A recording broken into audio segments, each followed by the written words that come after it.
Okay, good morning. Thank you for inviting me here to provide you with a progress update with the CMP Advisory Committee, the CMPAC.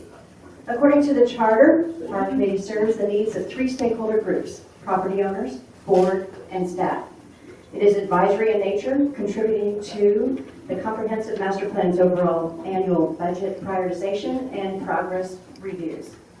It is our duty and responsibility to facilitate input from stakeholders, evaluate input against the CMP implementation tables and enterprise goals, and be well-versed in understanding the CMP's objectives, strategies, and intended outcomes. This committee was formed last spring and has not yet completed its first year. Our first order of business was organizational. We spent time creating our mission statement, which is to advise the POA on the successful implementation of a comprehensive master plan for the benefit of Hot Springs Village property owners. Next, we needed to develop our strategy for obtaining information and opening two-way communication channels. To that end, the CMPAC members are serving as liaisons for the standing committees. They provide CMP-related information to those committees who now have a channel to provide inputs to the CMPAC as needed. Where there are CMP elements that are not mapped to standing committees, subcommittees were created to fill the gaps. These include growth and community development, communications, governance and economic development, marketing, and public safety. Communications and education are key to sharing information and clarifying CMP topics. Progress has been made on this front in a variety of methods.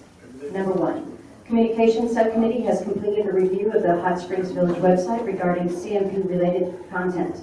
Information can currently be found in 2 locations. Staff agrees updates are needed, and we're working with them to develop new content. We recommend CMP information for prospective property owners be separated from CMP information for current property owners because the messaging and level of detail is different for these 2 audiences. Number 2, we've implemented an educational moment at our monthly meetings. This is a 5-minute segment covering some aspect of the CMP we've identified that may be of interest or unknown to one or more of our stakeholder groups. For example, we've done topics on understanding the replatting process, defining master plan, the GIS mapping capabilities of the POA, and common misconceptions regarding counties' roles in zoning. 3, develop agreed-upon definitions for CMP-related terminology. A common lexicon is an essential component of effective communications. For example, the CMPAC was asked to develop the definition for deferred maintenance. This definition has been adopted by staff and has had a significant impact in 2 key areas: public service and budgeting. Another key term adopted is the consistent understanding and use of the terms short, mid, and long-term horizons. By establishing agreed-upon ranges, we can strengthen alignment of the strategic objectives with CMP work and ensure they are accounted for in the annual planning and budgeting. 4, we are devoting a portion of our meetings reviewing sections of the CMP. This supports the charter responsibility to be well-versed and understand the CMP objectives. In addition, we may identify opportunities for changes for consideration in future CMP revisions. Marketing Subcommittee. Another subcommittee is marketing. It has completed work in several areas and has been a valuable resource for staff. They conducted market research, market analysis, much of which is reflected in the approved 2020 marketing plan. In addition, the Marketing Subcommittee provided their expertise regarding criteria used when hiring marketing manager and the RFP for the new marketing firm. The second area of progress I'd like to share with you is the work on CMP infrastructure efforts. Having a long-term plan for our future is important. Realistically, we know that any plan spanning decades must be reviewed and potentially revised as the needs of the village change. To that end, this committee has drafted a process and associated criteria for evaluating potential changes. It has been submitted for staff review. The CMP is now 2 years old, and it is recommended that it is the recommendation of this committee that it be reviewed annually. Another aspect of the CMP infrastructure is taking a closer look at the CMP provided tools to ensure they are supporting staff and board effectively. The tools include 3 prioritization tools for growth, amenities, and quantifying amenity value. The implementation tables for each of the CMP recommendations, and the 3-year operations and maintenance, the O&M tables. Progress includes, we have completed our evaluation of the growth prioritization tool and in progress with the amenity prioritization tool. We will be recommending changes to these so they can improve decision-making support. 2, the implementation tables are a primary tracking mechanism regarding the status of each of the 271 recommendations. We recommend staff updates this table annually, and the year-end updates are nearly complete. The CMPAC will be reviewing them in preparation for 2021 planning and budgeting once we have received them. 3, the implementation tables in its current format does not make it easy for staff to provide updates, nor does it support robust reporting. We've been working with staff to update the tables format to address these issues. 4, like the implementation tables, it's our recommendation the O&M tables should be updated annually. The approved 2020 budget includes updated O&M tables for 2020 through 2022. You'll notice the format improvements now include categorizing line items for either capital or operating expense, and then as either new, deferred, or planned work using the adopted deferred maintenance definition. Implementation progress update. The initial cost of creating the CMP was $500,000. This represents a significant investment in our future, and we recognize the need for identifying tangible savings and revenues as a result of implementing the CMP. The data is incomplete for 2019, and with board's approval, we'd like to work with staff to facilitate the collection and reporting of CMP-related results. Our preliminary assessment has identified savings and/or revenues equal to approximately half of the initial CMP cost, but that doesn't take into consideration any associated expenses, so please keep in mind that is a gross number, not a net number. In summary, the CMP Advisory Committee is now has now established an approach to accomplish our mission. We have made progress regarding creation of new processes, marketing, communications, and we have the fundamentals in place for tracking CMP implementation progress. And finally, I'd like to take a moment to say thank you to all the members of this committee for all their hard work. It's a great group of people, and I really appreciate their time, their talents, and their dedication.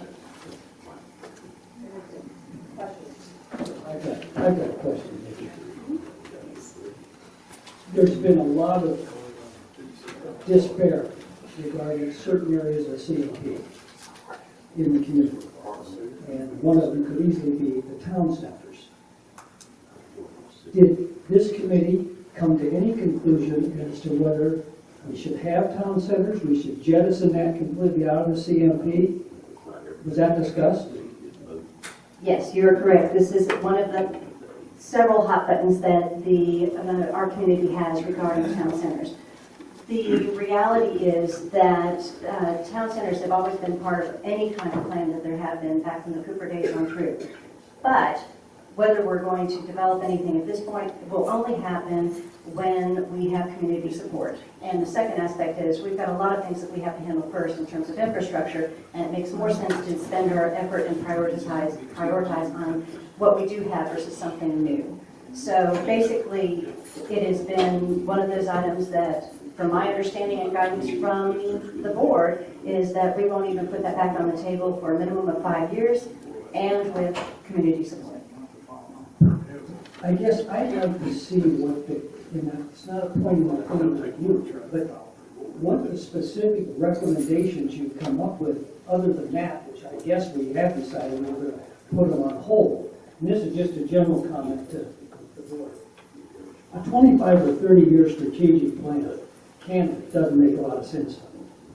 Xerox had a 25-year strategic plan, and guess what? Their whole business changed. Kodak did too. Fuji came along, and everybody got an iPhone. We don't know where we're going to be in 25 years. What we probably can try to plan out is 3 to 5, and maybe at best 10.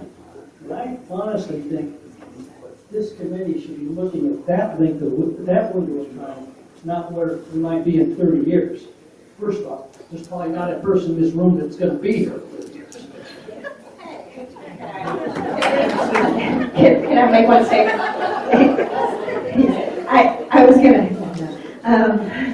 I was gonna say, and I think that's what you heard her talking about, when she talks about the implementation tables and the O&M, those are actually the strategic plans when inside, and that's why they are focusing on that. So yes, there's all this, there's this 20-year plan and the 2,500 rooftops and all of that, but really what we're managing to today are the implementation tables and the O&M tables, which are 3-year timeframes.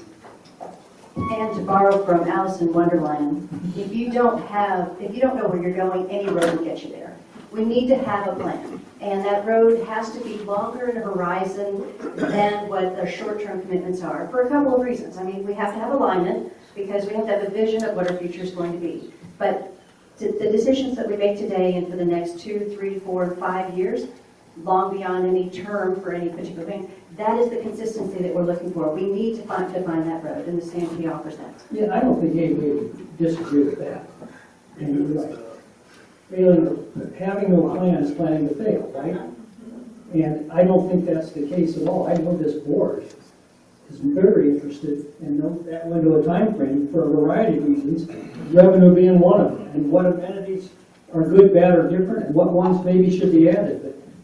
But I can't look out the window past when I'm alive. Nikki, I thought the report was real good. I'd like to get a copy of it. I think the board should get a copy of it. Yeah, absolutely. There are, in talking to people in the village right now, there's a tremendous amount of, interest in Hot Springs Village. And I think the Midwest is going to see a real burst of activity compared to the East and West Coast, which have significant problems right now. But your report was well done, and appreciate what you put into it. Thank you. On behalf of this committee, I happen to be the board liaison to it. I invite you, board members, to come to some of the meetings and see what these people do. We have a tremendous committee, and every one of them has expertise that I bet anybody wishes they could have on the committee. I am amazed at the lack of people that come to these open meetings. You all asked about transparency. We advertise when the meetings are going to be. We tell you the location.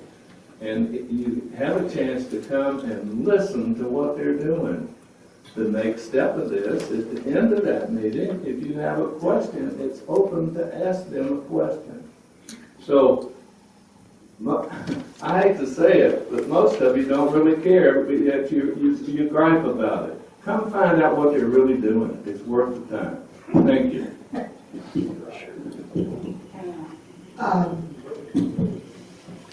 I would like to ask about the marketing subcommittee report. I was under the impression that this committee would also be reporting their findings and their work effort and work product to us, the board. But yet we've never seen any of that. As a subcommittee of the CMPAC, if you would like information, then you may go to the chair of that committee, and I will help you get whatever information you want from one of our subcommittees. Thank you. Nikki, a couple of comments.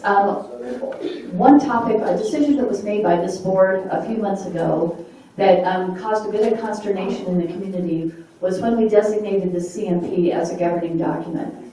And we did so for one primary reason, and that is that any change to that document enjoyed the benefit of majority board approval for doing so.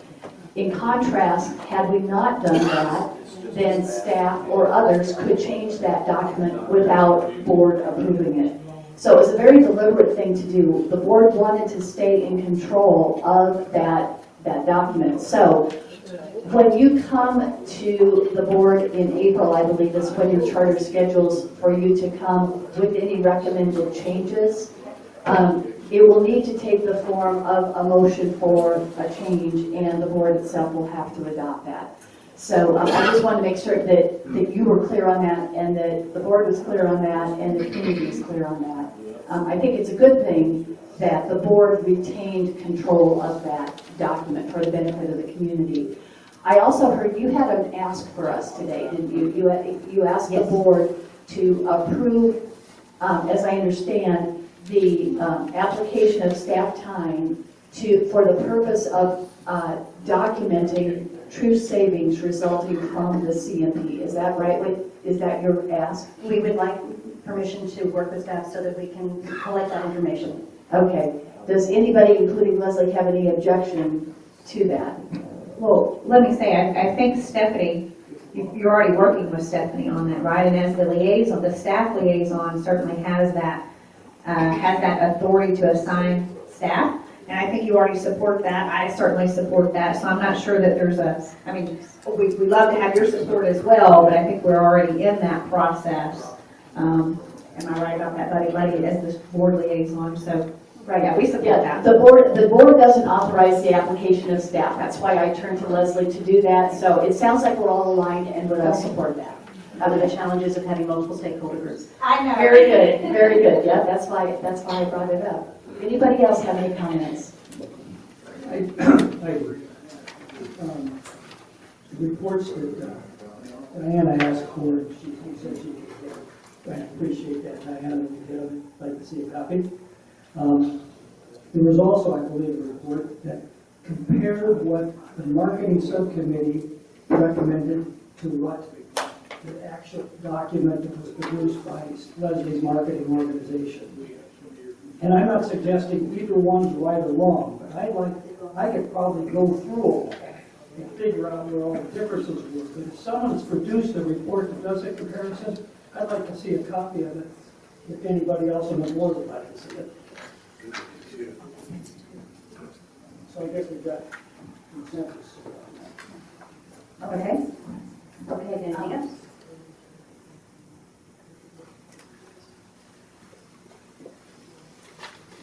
There's one other thing, but I can't think what it is right now, so we'll let you go. And Thank you very if much. it comes to me and you're still in the room, I might call you back. All right.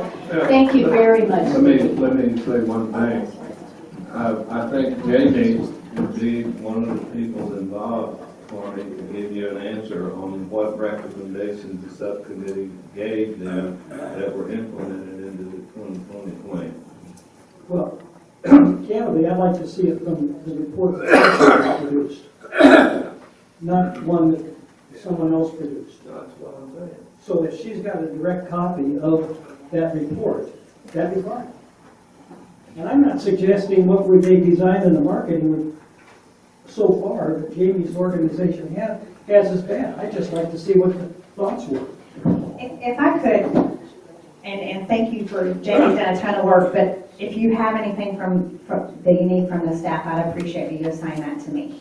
Right, and it does exist because actually a meeting was held to talk about that. So it's, one of their committee meetings actually did that, so it's there. So if you've got that report, then I'd like to see it. I'd be happy to, if the board, is there consensus, the rest of the board would like to see that? Okay, yeah, happy to, yeah, we can get that for you. It came to me. Are all your subcommittees still functioning, or have any been disbanded? At this time, they're all functional, but work on them is sporadic based on need. Okay, very good. Okay, that was mine. All right, thank you very much, Nikki. Well done, and congratulations to the committee for making the progress that you have, even with chair change in the middle, which sometimes can slow things down. So it sounds like you're full steam ahead. So I appreciate that very much. Thank you. Okay.